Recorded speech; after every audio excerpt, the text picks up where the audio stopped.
Day 6 of easy bytes ഒരു egg റോസ്റ്റാണ് ഉണ്ടാക്കാൻ പോകുന്നത്. വളരെ മിനിമലായിട്ടുള്ള ഇൻഗ്രീഡിയൻറ്റ് വെച്ചിട്ട് നമുക്ക് എങ്ങനെ ഒരു എഗ് റോസ്റ്റ് ഉണ്ടാക്കാം. അതിന് ഞാൻ യൂസ് ചെയ്യുന്നത് ഉള്ളി, പച്ചമുളക്, പിന്നെ പുഴുങ്ങിയ മുട്ട. ഇത് വെച്ചിട്ട് എങ്ങനെ ഉണ്ടാക്കാമെന്ന് ഞാൻ പറഞ്ഞുതരാം. ചൂടായ പാനിലേക്ക് ഓയിൽ ഒഴിച്ച് ഉള്ളി, പച്ചമുളക് ആഡ് ചെയ്ത് കൊടുക്കുക. കുറച്ച് ഉപ്പും ഇട്ട് കൊടുത്ത് നന്നായിട്ട് ഇതിനൊന്ന് വഴറ്റിയെടുക്കണം.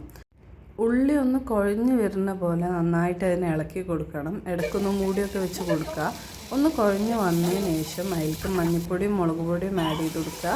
ഇതൊന്ന് വേവാൻ വേണ്ടി കുറച്ച് വെള്ളം ഒഴിച്ചിട്ട് ഒന്ന് ഇളക്കി മൂടി വെച്ചിട്ട് ഇതൊന്ന് ജസ്റ്റ് വേവിച്ചെടുക്കുക. ഇതിലേക്ക് വേണമെങ്കിൽ ഒരു തക്കാളി ചെറുതായി അരിഞ്ഞത് ആഡ് ചെയ്ത് കൊടുക്കുക. അപ്പം ഞാൻ ആഡ് ചെയ്തിട്ടില്ല.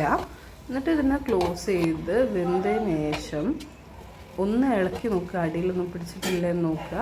എന്നിട്ട് ഇതിലോട്ട് നമ്മൾ പുഴുങ്ങി വെച്ചിട്ടുള്ള എഗ്ഗ് ആഡ് ചെയ്ത് കൊടുക്കുക. ഇത് ജസ്റ്റ് വേണമെങ്കിലും ഒന്ന് ഇളക്കി കൊടുക്കുക. അത് വളരെ ഓപ്ഷണലാണ്. ഇളക്കിയാലും ഇളക്കിയിട്ടില്ലെങ്കിലും വലിയ ചേഞ്ചൊന്നുമില്ല, എന്നാലും ഒന്ന് ഇളക്കി കൊടുക്കുക. മുട്ട റോസ്റ്റ് റെഡി. അപ്പം, ദോശ, പൊറോട്ട, ചപ്പാത്തി എന്ത് കടികളപ്പുറവും കൂട്ടാട്ടോ.